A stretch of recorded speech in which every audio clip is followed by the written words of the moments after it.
नन्ही चींटी जब दाना लेकर चलती है, ध्यान से सुनिएगा, नन्ही चींटी जब दाना लेकर चलती है, चढ़ती दीवारों पर 100 बार फिसलती है, चढ़कर गिरना गिरकर चढ़ना ना करता है, मन का विश्वास रगों में साहस भरता है और आखिर उसकी मेहनत बेकार नहीं होती और कोशिश करने वालों की कभी हार नहीं। मुझे ये कविता बहुत एनर्जी देती है हमेशा, क्योंकि जिंदगी में कठिनाइयां तो आती हैं नहीं, सबकी आती है। देखिए, एक अपनी स्टोरी थोड़ी सी शेयर करूं। कितने लोग पहली बार सुन रहे हैं, फर्स्ट टाइम जो सुन रहे हैं? सबसे अच्छी बात क्या बताऊं मैं, कानपुर में हर चेहरा खूबसूरत है, हर एक चेहरे पे प्यारी सी स्माइल है, और कपड़ों की तो पूछिए मत, इतने सुंदर सुंदर रंग, इतनी सुंदर सुंदर साड़ियां हैं, मजा आ जाता है देख के, है ना। तो मैं यहाँ आ जाती हूँ ना तो बहुत सारी एनर्जी लेके जाती हूँ, बहुत अच्छा लगता है मुझे आप लोगों के बीच में, बहुत ढेर सारी एनर्जी आपके पास है, पॉजिटिविटी आपके पास है। अभी बहुत अच्छे अच्छे शब्द कह रहे थे हमारे यश सर, मर्यादित और क्या और अनुशासित, बहुत अच्छे अच्छे से शब्द बोल रहे थे। सिसोदिया साहब ने भी बहुत भारी भारी भरकम शब्द बोले, उतने मुझे आते नहीं है इतनी शुद्ध हिंदी में, लेकिन अच्छे बड़े लग रहे थे। आप सब उससे भी ज्यादा अच्छे हैं। एक बार अपने लिए एक बार फिर से देखना चाहूंगी उन हाथों को जो पहली बार आज मुझसे मिल रहे हैं कानपुर में। वाओ, बहुत सारे हाथ हैं भाई, बहुत सारे बच्चे दिखाई दे रहे हैं। तो बात बनती है कि मैं अपनी स्टोरी थोड़ी सी सुनाऊं, एकदम रियल स्टोरी, हकीकत। मेरा जन्म जो है अलीगढ़ में एक गांव में हुआ था। मेरा परिवार बहुत अच्छा परिवार, जमींदार फैमिली है, लेकिन जब मेरे फादर जॉब करते थे मेरे जन्म से पहले, लेकिन मेरी 1 साल की उम्र पे उनकी जॉब उन्होंने छोड़ दी और ये सोचा कि गांव में जाकर खेती करेंगे। होता है कि नहीं, सोचते हैं। उन्होंने सोचा गांव में जाकर खेती करेंगे, लेकिन गांव में जब खेती करने की कोशिश की उन्होंने, तो उनके भाई थे और वो सफल नहीं हुए, जिस तरह से वो सोच रहे थे वो सफल नहीं हुए। और वो एक पीरियड था जिसको डाउनफॉल कहा जाता है।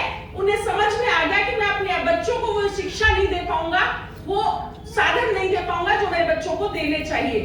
तो उन्होंने संघर्ष किया। अभी बात कर रही थी मैडम संघर्ष की, तो उन्होंने संघर्ष किया और लगभग मेरी 3री-4थी क्लास में मैं आ गई थी, 3rd स्टैंडर्ड में आ गई थी, तब तक उनका संघर्ष चलता रहा गांव में सर्वाइवल के लिए कि अपने बच्चों को अच्छी शिक्षा पढ़ाई लिखाई दे पाऊं। और उस पीरियड में हमें जो हमारे लिए जो जरूरत की चीजें थी वो अवेलेबल थी, लेकिन बहुत अच्छी चीजें नहीं थी। तो उन्होंने फिर से जॉब शुरू की और वो गाजियाबाद में आके एक जिंदल पाइप फैक्ट्री थी, उसमें एज ए मैनेजर उन्होंने फिर से काम शुरू कर दिया। और फिर मेरी लाइफ में एक अच्छा फेज आया, अच्छे स्कूल में एजुकेशन शुरू हो गई और वहां पर मैं 10वीं क्लास तक मैंने पास की, पढ़ाई की, बहुत अच्छे से परवरिश हुई। मेरे फादर इतने अच्छे थे कि उन्होंने कभी बेटे और बेटी में भेद नहीं किया। उन्होंने हमें जिस तरह से पालन पोषण किया वो था कि वो यू कैन डू इट वाली कहानी थी हमारे घर में। हर चीज जो बेटे के लिए अवेलेबल है उससे ज्यादा उनको प्रायोरिटी बेटी को भी उनको देते थे, तो हमारे लिए बहुत अच्छा था। उसके बाद मैंने उस एजुकेशन के बाद सोचा मैं डॉक्टर बनूंगी। जब सारी सुविधा हो तो अच्छे अच्छे सपने देखते हैं ना हम लोग, तो मैंने सोचा मैं डॉक्टर बनूंगी। और तभी उन्होंने जॉब चेंज की और वो रेनबेक्सी में आ गए दिल्ली में, और वहां आके मैंने भी एडमिशन लिया 11th क्लास में साइंस सब्जेक्ट के साथ। और मैंने सोचा कि मैं एमबीबीएस डॉक्टर बनने के लिए जो पढ़ाई करनी है वो करूंगी। लेकिन 11th क्लास में भी बहुत अच्छे से पढ़ाई कर रही थी, पूरे मन से कर रही थी, सब कुछ अच्छा चल रहा था। एक प्रॉब्लम आ गई, फिर से एक प्रॉब्लम, मेरी लाइफ में प्रॉब्लम, मुझे फिट्स की प्रॉब्लम हो गई। Hello, yes ma'am.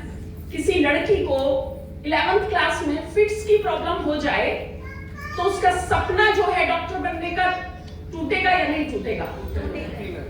जब भी ज्यादा पढ़ने की कोशिश करती थी, रात को पढ़ने की कोशिश करती थी, सुबह जल्दी उठ के पढ़ने की कोशिश करती थी, मुझे फिट्स आ जाते थे और मैं कुछ नहीं पढ़ पाती थी। जो कुछ पढ़ा था वो सब भूल जाती थी। मुझे लगा अब मैं डॉक्टर तो नहीं बन पाऊंगी। मेरे फादर ने बहुत साथ दिया, उन्होंने कहा कोई बात नहीं बेटा, आर्ट्स ले लो और कोई बात नहीं बनेंगे तो कोई बात नहीं। लेकिन फिर भी मैंने कोशिश की 12th क्लास तक बहुत संघर्ष करके उन साइंस सब्जेक्ट के साथ पढ़ाई करी और पास किया।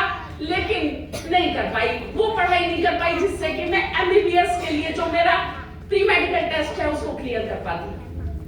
थी मुश्किल।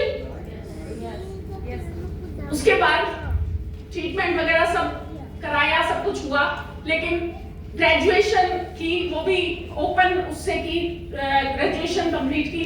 और फिर एक बात समझ में आई कि शादी करनी है मेरे फादर को, और मेरी शादी कर दी उन्होंने 1988 में, जब मैं 21 साल की थी।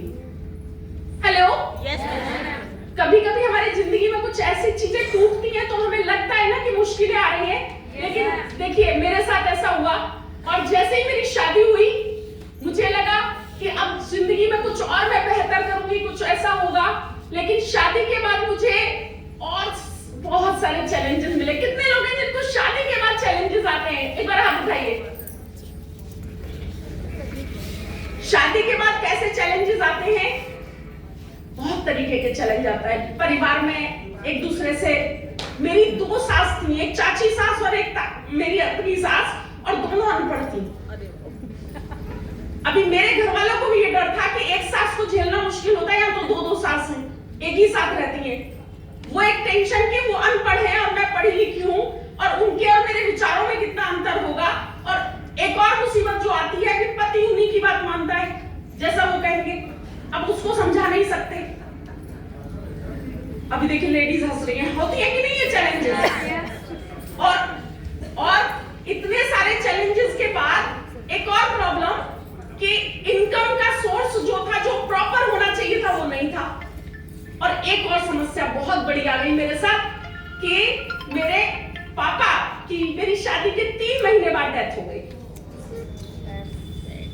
और एक और समस्या आ गई, आप लोग समझेंगे।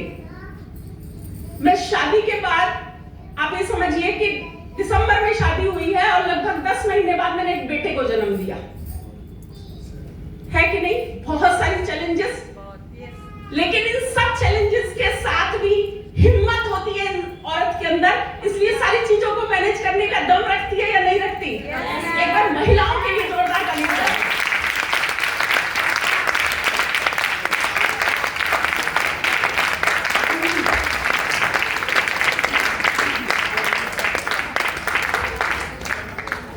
कितने लोगों को ऐसा लग रहा है कि भैया इनके जो संघर्ष है, कुछ किसी संघर्ष के साथ तो मैं भी मैच करती हूँ? ऐसा किस को लग रहा है? किसी के ऐसा लग रहा है कि रोंगटे खड़े हो गए हो शरीर में कि भाई मुश्किल तो थी, कठिनाई तो थी, है ना? लेकिन उस समय पे छोड़ के भाग जाना मैदान कितना आसान होता है, और उस मैदान में टिके रहना और उस कंडीशन में अपने आप को प्रूव करना। एक जो फादर ने डाला था कि बेटा तुम कर सकती हो, तुम कर सकती हो, वो चीज मेरे अंदर, वो नन्ही चीटी जब दाना लेकर चलती है, वो वाली जो कविता थी, वो मुझे हमेशा हौसला देती थी कि मैं कर सकती हूँ। चाहे वो सास के साथ अच्छे संबंध बनाना हो, पति के साथ अपने रिलेशंस को बिल्ड करना हो, बच्चे की पालन पोषण करना हो, इनकम के लिए प्रयास करना हो, ये सारे काम एक साथ करने की मैंने कोशिश करी और मैंने ठाना, और वो आज मैं बहुत अच्छे से कर पाई हूँ, निभा पाई हूँ। इस चीज के लिए दिल से ईश्वर का धन्यवाद करती हूँ। कभी आप लोग पूरे दिन की ट्रेनिंग प्रोग्राम में होंगे ना, तो मैं आपको एक स्टेप बताऊंगी, कहाँ किस तरीके से मैंने किया। आज तो इतना टाइम नहीं है आप लोगों को भी, लेकिन आज स्पेशल मैं बात करने आई हूँ वुमेन एम्पावरमेंट पे। तो क्या हम बात कर सकते हैं? एक बहुत सुंदर सफर जिंदगी का तय किया है। आज बहुत अच्छा फील करती हूँ मैं।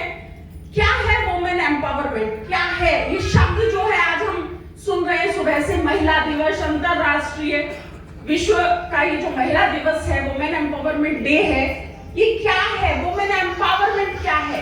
सशक्तिकरण कह सकते हैं हिंदी में। क्या है सशक्तिकरण? यही तो है जो यहाँ हर औरत के अंदर एक है ना, महिला जो जबरदस्त है, जो मजबूत है, जो शानदार है, जो हौसले वाली है कि नहीं? कभी कभी हम भूल जाते हैं, कभी कभी हम सोचते हैं कि शायद ये जो कब महिला मजबूत बनती है, मैं कब मजबूत बन सकती थी? जब मेरे पास इनकम होती। इनकम ना हो तो महिला मजबूत है क्या? अगर आत्मविश्वास ना हो तो महिला मजबूत है क्या? हमारा कॉन्फिडेंस अगर हिल जाए, हमें कोई कुछ भी कह के चला जाए, हम कुछ भी कंफ्यूज होके चले जाए, तो क्या हम मजबूत हैं?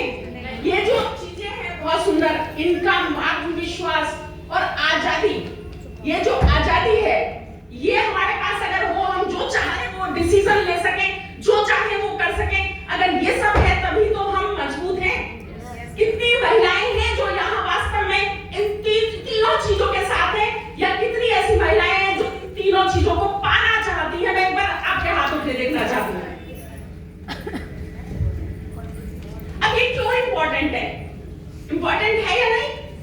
आज यहाँ महिलाएं आई हैं बहुत सारी, बहुत सुंदर, बहुत प्यारी, और आप लोगों की इस डिसीजन को मैं दिल से सलाम करती हूँ, क्योंकि आसान नहीं होता। जब कोई बुलाता है ना तो बहुत नेगेटिविटी आती है, क्यों जाना है, पैसे खर्च करने, टाइम लगाना है, क्या मिलेगा, उसने ये करा था, उसने वो करा था, ऐसी बहुत सारी नेगेटिविटी आती है। लेकिन उसके बावजूद अगर आप यहाँ चल के आए हैं, यहाँ आके बैठे हैं, तो कुछ तो है आपके अंदर जो कहता है कि कुछ तो देखा जाए और कुछ प्रयास किया जाए, क्योंकि अगर वही करते रहेंगे या वही बैठे रहेंगे तो फिर वही मिलता रहेगा जो तक मिला है। कोई तो प्रयास करके देखना होगा। लोग कहते हैं रिस्क लेना चाहिए, जिंदगी में बड़े बड़े रिस्क लेता है बिजनेसमैन बढ़ने के लिए। अगर महिलाएं घर से निकलने का भी प्रयास नहीं करेंगी तो क्या उनकी जिंदगी में कोई बड़ी अपॉर्चुनिटी आ जाएगी? तो आप लोगों ने घर से निकलने का एक जो सुंदर प्रयास किया है, ये प्रयास आपको कहीं एक बेटर स्थिति में पहुंचाने के लिए बिल्कुल 100% है। तो मजबूत औरत बनना है, मजबूत, जिसके पास अपनी इनकम हो, आत्मविश्वास भरपूर हो, और ऐसी मजबूत महिला बनने के लिए बहुत ही शानदार अवसर आज हमारे पास है, एक अपॉर्चुनिटी आज हमारे पास है, नेटवर्क मार्केटिंग के नाम से पूरी दुनिया में फेमस है नेटवर्क मार्केटिंग। क्यों जरूरत है आज इसकी, इस पे हम बात करेंगे, क्योंकि आप सब लोग एक ऐसे प्रोग्राम में आए हैं जो एक बिजनेस अपॉर्चुनिटी है। सब सहमत हैं मेरे से? Yes. यहाँ पर जो भी महिलाएं आई हैं वो एक बहुत ही शानदार एक महिला एंटरप्रेन्योर बन सकती हैं, एक बिजनेस वुमेन बन सकती हैं। ये एक वुमेन और बिजनेस एक साथ में मिल जाए। अच्छा, कितने लोगों को लगता है भारत में बदलाव आ रहे हैं? आपको मालूम है? पहले मैं एक बुक देख रही थी, देखिए ये बुक है मेरे पास, मैं पढ़ रही थी एक बुक, नारी को अधिकार दो। इसमें बहुत सारे डेटास वगैरह दिए गए हैं। आपको मालूम है पिछले 20 सालों में 1 करोड़ से ज्यादा लड़कियों की गर्भ में हत्या कर दी गई है। हर घर परिवार में जाके देखिए, एक लड़के की चाहत में कितने गर्भ को गिरा दिया जाता है जिसमें लड़की होती है। एक राजस्थान में गांव है, एक जगह है जहां पे 200 परिवार हैं, और उन 200 परिवार में मात्र एक लड़की है। क्या उनके यहाँ लड़की होती नहीं है? होती होगी, लेकिन उनको कभी जन्म नहीं दिया जाता, या जन्म देके भी मार दिया जाता है।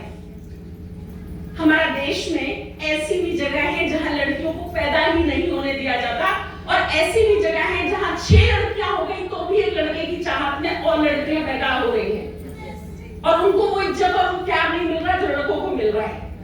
और ऐसे समय में आप और हम यहाँ बैठ के वुमेन एम्पावरमेंट की बात कर रहे हैं, क्योंकि वास्तव में वुमेन के पास जो शक्ति है, जो ताकत है, एक अभी भी कोई बोलता है एक नारी सब पे भारी है ना, भारी हम लोग। इतनी तकलीफें, इतने समाज के इतने सब विरोध के बावजूद भी अपने आप को प्रूव करने के ऊपर लगे हुए हैं। तो हमें जो आर्थिक आत्मनिर्भरता है वो कामयाब बनाएगी या नहीं बनाएगी? और आर्थिक आत्मनिर्भरता के लिए हमारे पास क्या सॉल्यूशन है आज? क्या सॉल्यूशन है आज? ये हॉल में एक सांस जो बोल रही है, यहाँ जितने भी लीडर्स आके गए, और सबसे बड़ी बात तो आज इस स्टेज पे हमेशा से ही औरतों ने कब्जा कर रखा है, लीडर्स ने कब्जा कर रखा है, महिलाओं ने, लेकिन आज भी देखा कि नहीं आपने कितनी लीडर्स का कब्जा है। तो ये आत्मनिर्भरता, आर्थिक आत्मनिर्भरता, इसको फाइनेंशियल फ्रीडम कहते हैं। हमारी मैडम कह रही थी कि ये वुमेन्स डे या ये जो चीजें हैं हम यहाँ आके समझते, घरों में तो रोटी बेलने में झाड़ू पोछे भी लग जाता है। एक औरत की जिंदगी, पढ़ी लिखी औरत की जिंदगी जो बहुत कुछ कर सकती है, 40-50 हजार 1 लाख कमा सकती है, वो एक काम वाली बाई का काम करते करते गुजार देती है। जिसको 4-5 हजार रुपए दिए जाए तो वो काम हो जाएंगे, लेकिन उसमें सारा जिंदगी गुजार देती है। होता है कि नहीं होता?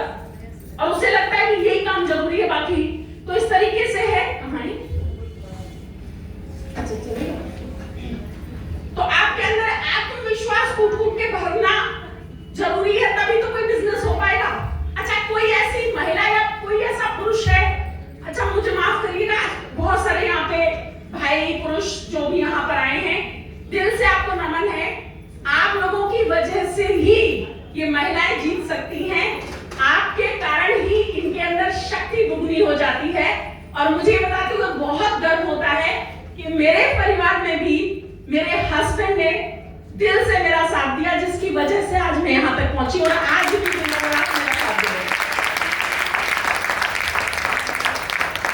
शुरुआत में तो जैसे मैंने बताया सासू माँ की सारी बातें मानते थे, फिर मैंने भी ट्रिक अपनाई और अपनी बात समझानी शुरू की और इतनी अच्छे से उनको समझ में आ गई कि अब हर बात मेरी समझते भी हैं, मानते भी हैं और बहुत अच्छे से मेरा सहयोग करते हैं। और मैं भी चाहती हूँ कि यहाँ बैठा हुआ हर पुरुष अपने परिवार की, वो हर स्त्री, चाहे माँ है, चाहे बहन है, चाहे बेटी है, चाहे पत्नी है, उनको सुनिए, क्योंकि वास्तव में वो कुछ करना चाहती है, उनके अंदर तड़प है और यदि आप साथ देंगे तो वो 1 और 1 11 हो जाती है कि नहीं? तो उनकी सहायता करना है। आज समाज में ये चीज जो भावना है ना, इक्वालिटी की, समानता की, ये बहुत तेजी से आ रही है और ये समानता अब तक नहीं थी, इसलिए अब आ रही है, तो इसको हमें सम्मान करना चाहिए। कुछ छोटी छोटी प्यारी प्यारी सी मैंने 1-2 चीजें लिखी है, वो मैं बीच में बताऊंगी आपको। लेकिन जैसा कि मैं अभी बात कर रही थी आप लोगों को, हर औरत जो यहाँ बैठी है, महिला जो यहाँ बैठी है, मैं हूं या आप में से कोई भी है, हम लोगों को कई तरीके के चैलेंजेस हैं जो फेस करने पड़े हैं और पड़ेंगे। प्रॉब्लम्स, चैलेंजेस खत्म नहीं हो जाएंगे। अगर आज यहाँ आप बैठे तो ये मत सोच के बैठिए कि सब कुछ इजी हो जाएगा फिर मैं बिजनेस कर लूंगी, ऐसा नहीं। घर में बच्चे हैं तो उनकी परवरिश, उनकी पढ़ाई लिखाई देखने की जिम्मेदारी सबसे बड़ी माँ की होती है कि नहीं? घर में अगर खाना बनाना है तो वो सबसे बड़ी रिस्पॉन्सिबिलिटी किसकी होती है? माँ की होती है, पत्नी की होती है। अगर हम इनकम के लिए भी देखें तो बड़े लिमिटेड से हमें अवसर मिलते हैं। आप देखिए, लड़कियों को कहते हैं टीचर बन जाओ, क्यों? सुबह जल्दी उठ के चली जाओगी, दोपहर तक आ जाओगी, बच्चों को भी देख लोगी, परिवार को भी देख लोगी। लिमिटेड कर देते हैं कि नहीं? अगर सुबह से शाम तक की जॉब है तो नहीं ये मत करना, इससे सारा डिस्टर्ब हो जाएगा। ऐसी चीजें लिमिटेड हो जाती हैं कि नहीं होती? ये तुम काम नहीं कर सकती हो, ये कर सकती हो, यहाँ नहीं जा सकती हो, वहां जा सकती हो। इस तरीके की हमारे साथ कंडीशन हो जाती है और जो फैमिली की लिमिट जिम्मेदारियां हैं, वो एक जिम्मेदारी हम मानते भी हैं और हम निभाते भी हैं और वो जिम्मेदारियां होती भी हैं, है ना? तो ये सारे चैलेंजेस, एक्स्ट्रा चैलेंजेस हैं। और सबसे बड़ी बात, लड़कियों को बड़ा कोमल माना जाता है, प्यार किया जाता है। जहां बेटा और बेटी दोनों होते हैं, नॉर्मली प्यार से कह दिया जाता है, अरे इसको मत को, ये नहीं कर पाएगी, तू कर। बेटे को बोला जाता है कॉन्फिडेंस से, तू कर ना, उसको वो नहीं कर पाएगी, वो उसको मत दो ये काम। और ये चीज हमारे सबकॉन्शियस में चली जाती है। हम बचपन से ये यू कांट, तुम नहीं कर सकती, तुम नहीं कर सकती, ऐसी चीजें सुन के जब बड़े होते हैं तो अचानक शादी के बाद ऐसा नहीं होता ना कि सारे काम हम कर लेंगे, ऐसा कॉन्फिडेंस आ जाए। तो आत्मविश्वास की कमी होती है। लेडीज हो या लड़की हो, वो डरती है, नहीं मुझसे नहीं होगा, ये तो कठिन काम है। बिजनेस की बात सुन, अरे नहीं ये मुझसे नहीं होगा।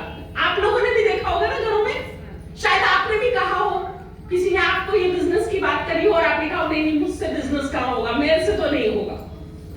जबकि इस बिजनेस में क्या है? बोलने का काम। और महिलाओं की ताकत क्या है? बोलना। जहां 4 महिलाएं बैठी हो, लोग कहते हैं भैया यहाँ चुप नहीं रहा जा सकता। और हमारी ताकत क्या है? बोलना। और आपको पता है पूरी दुनिया में ये चीज प्रूव हो गई है कि नेटवर्क मार्केटिंग बिजनेस में ज्यादा संख्या में जो कामयाब है वो महिलाएं हैं। तो जब हमारी ताकत बोलना है और ये बिजनेस बोलने का है, तो अगर हमने कितना भी हमारे परिवार या समाज में डाल रखा हो हमारे अंदर, नहीं कर सकती, नहीं कर सकते, लेकिन इस ताकत का तो इस्तेमाल करके हमें प्रूव करना होगा कि हम कर सकते हैं कि नहीं। तो एक चेहरे पे प्यारी सी स्माइल सी ले आइए। मैं पता है यहाँ क्यों आई हूँ आप लोगों के बीच में, मुझे वहां से थोड़ी दूरी सी लग रही थी, मुझे यहाँ से नजदीक लग रहा है आपके साथ, है ना? आपको लग रहा है कि नहीं मैं आपसे बात कर रही हूँ? और सच में आप सबसे बात करने में मेरा मतलब बस चले ना तो एक से सामने बैठ के बात करूं, लेकिन फिर भी ऐसी कोशिश है मेरी कि मैं आप सबसे बात करूं। और वास्तव में आज का दिन आपकी जिंदगी का एक वुमेन एम्पावरमेंट का दिन बन जाए और ये विश्व जो महिला दिवस है, मजबूती का दिवस है, वो आपकी जिंदगी का मजबूती दिवस बन जाए।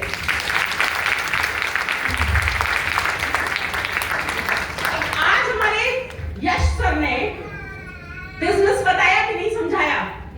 अच्छा, जितने नए लोग हैं जिन्होंने आज पहली बार बिजनेस देखा है, नेटवर्क मार्केटिंग बिजनेस जो यहाँ पे पीपीटी के माध्यम से बताया गया था, कितने लोग हैं जो उसको देख के एक्साइटेड है कि यस ये बिजनेस है, चाहे आप महिला हैं चाहे आप पुरुष हैं, यहाँ अगर बैठे हैं और आज आपने देखा है तो बहुत सुंदर। एक बार यहाँ पर आएंगे स्टेज पे, जितने लोगों ने आज पहली बार देखा है और उनको अच्छा लगा, समझ में आया कि यस ये बिजनेस है। यस देखिए मैडम आइए, कितनी स्मार्ट है भाई, जो है आ जाओ जरा, बहुत सुंदर, बहुत बढ़िया।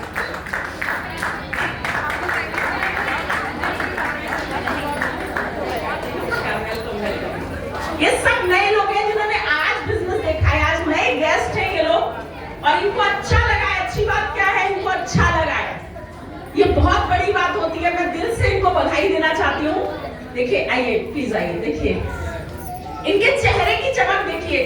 जब पहली बार मैंने देखा था ना इस बिजनेस को, तो सच में मुझे रात भर नींद नहीं आई थी और मैंने ये सोचा था अगर इस तरीके का कोई बिजनेस है और ये करने से मेरे सपने पूरे हो सकते हैं तो मुझे करना है। इसमें खोने को कुछ है ही नहीं, है कि नहीं ये बात?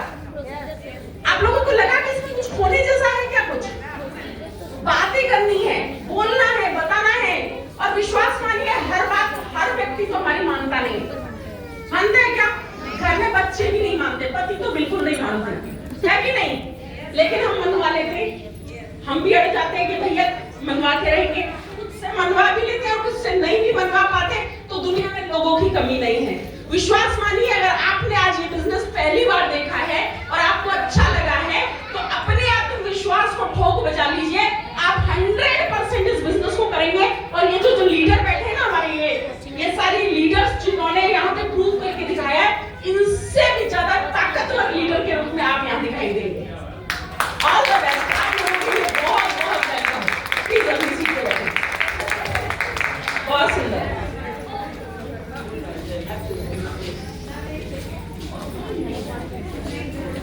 सफेद बाल देख के तो नहीं पैर छूटे।